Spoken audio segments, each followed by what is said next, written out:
এমন একটা বিষয় আজকে আমি আপনাদের কাছে শেয়ার করব, যে বিষয়টা অবশ্যই আপনার ব্রেনকে নাড়া দেবে, আপনার চোখ খুলে যাবে, আপনার মস্তিষ্কের ভিতরে যে কোনো ময়লা থাকে সেই ময়লাগুলো দূর হয়ে যাবে। আমি সাধারণত গ্রামে বেশি একটা যাওয়া হয় না। ঈদে, কোরবানিতে কোনো সময় আসলে ম্যাক্সিমাম যাওয়া হয় না। সময় বিশ্বাস যাওয়া হয়, খুব রেয়ার। কিন্তু যখন গ্রামের মানুষগুলোর সাথে মোবাইলে হোক, মেসেঞ্জারে হোক, যেভাবে হোক কথা বলি, বিভিন্ন বিষয় নিয়ে আলোচনা করা হয়, বিভিন্ন বিষয় নিয়ে কথা বলা হয়, তখন তাদের ভিতরে সবচেয়ে বেশি একটা আক্ষেপ, ক্ষোভ কাজ করে। সেই বিষয়টা হলো যে আমরা যাদেরকে ভোট দিয়ে চেয়ারম্যান, মেম্বার বানাইলাম, তারা এখন আর আমাদের কথা শোনে না বা আমাদেরকে চেনে না। এরকম একটা বিষয় তারা সবসময় শেয়ার করে। তখন তাদের সাথে আমিও তাল মিলাই যে আসলে চেয়ারম্যান, মেম্বারদেরকে বানানো হয়েছে জনগণের সেবা করার জন্য, জনগণকে ভালো রাখার জন্য, জনগণের বিপদে আপদে এগিয়ে আসার জন্য। কিন্তু যখন সেই মেম্বার, চেয়ারম্যান এই কাজগুলো না করে, তখন বিষয়টা খারাপই লাগে, আমার কাছেও খারাপ লাগে। কিন্তু এই যে মেম্বার, চেয়ারম্যান আপনার কাছে আসে না, আপনার কাছ থেকে কোনো কিছু দিলে বিনিময়ে কোনো কিছু গ্রহণ করে, এই বিষয়টা কেন? এই বিষয়টা কেন হইতেছে? এ নিয়ে কি আপনি আমি একবারও ভাবছি যে আসলে তারা কেন ঘুষ খায়? তারা কেন এই পন্থাটা অবলম্বন করে? তারা কেন সামান্য একটা নাম দেওয়ার ক্ষেত্রে ৫০ টাকা, ৫০০ টাকা, ৫,০০০ টাকা হলেও তারা পকেটে ঢুকায়? কেন ঢুকায়? এর পিছনে সবচেয়ে বড় কারণ হলো, যখন ওই ব্যক্তিটা নির্বাচনে আসছিল, ওই ব্যক্তিটা যদি নির্বাচনে আসার সময় যদি আপনি আমি সংঘবদ্ধভাবে কোনো একজন ভালো একটা ব্যক্তিকে যদি বলতাম যে আপনি নির্বাচন করেন, আপনার নির্বাচন আমরা কোনো বিনিময় ছাড়াই আপনাকে আমরা মেম্বার, চেয়ারম্যান বানাবো, পরবর্তীতে আমাদের কাছ থেকে, জনগণের কাছ থেকে আপনি একটি টাকাও গ্রহণ করতে পারবেন না।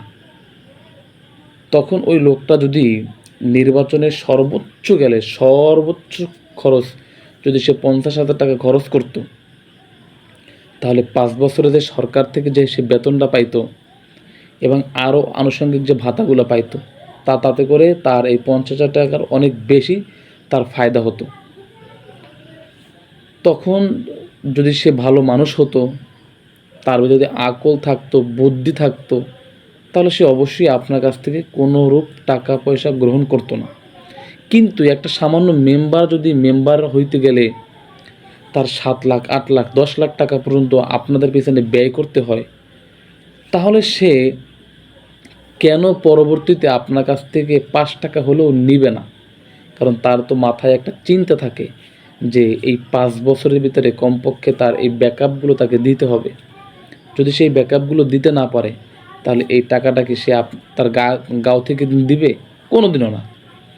একজন চেয়ারম্যানি করতে গেলে তার ৫০ লক্ষ, ৬০ লক্ষ টাকার প্রয়োজন হয়। কেন? আপনি আমি যদি ভালো হইতাম, তাহলে ওই লোকগুলোও ভালো হইতো। আমি তাদের পক্ষে যে সাফাই গাইতেছি তেমনটা না। কিন্তু তারা ভালো মানুষ হইতে বাধ্য হতো যদি আমরা তাদেরকে বানাইতাম। আমাদের সমাজে ভালো মানুষ অনেক আছে, কিন্তু আমরা যদি তাদেরকে বলি যে আপনি নির্বাচন করেন, আপনার সমস্ত খরচ আমরা দেব, এর পরবর্তীতে আপনি আমাদেরকে সুষ্ঠু বিচার করবেন, আপনি আমাদেরকে সুষ্ঠু সেবা দেবেন, তখন দেখা যাইতো সমাজের খারাপ লোকগুলো টাকার বিনিময়ে আর মেম্বার, চেয়ারম্যান হইতে পারত না।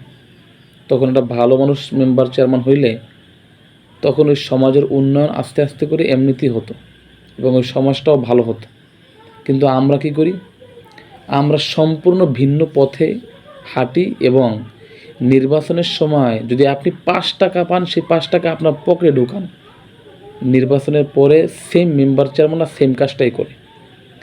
এজন্য আপনার আমার উচিত হবে যখনই কোনো নির্বাচন আসুক, নির্বাচনে একেবারে নিজের স্বচ্ছ থাকা এবং কোনো ভালো একজন মানুষকে প্রার্থী হিসেবে নির্বাচন করা এবং তাকে ভোট দিয়ে তাকে জনপ্রতিনিধি করা, যাতে করে সে আপনার কাছ থেকে কোনো বিনিময় গ্রহণ না করে কোনো কিছু দেওয়ার ক্ষেত্রে।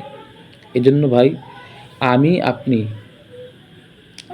আমাদের জায়গা থেকে যদি আমরা এই সুষ্ঠু বিচারটা আমরা নিজেরা করতে পারি, তাহলে যারা জনপ্রতিনিধি হয় তারাও এক ভালো ভালো হয়ে যাবে।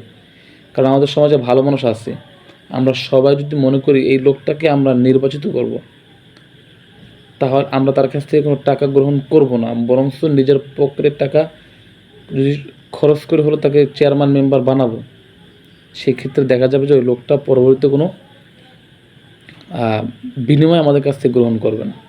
আশা করি এই বিষয়টা আমরা বুঝতে পারছি এবং এই বিষয়টাই আমরা মাথায় রাখবো ইনশাআল্লাহ। আসসালামু আলাইকুম ওয়া রাহমাতুল্লাহ।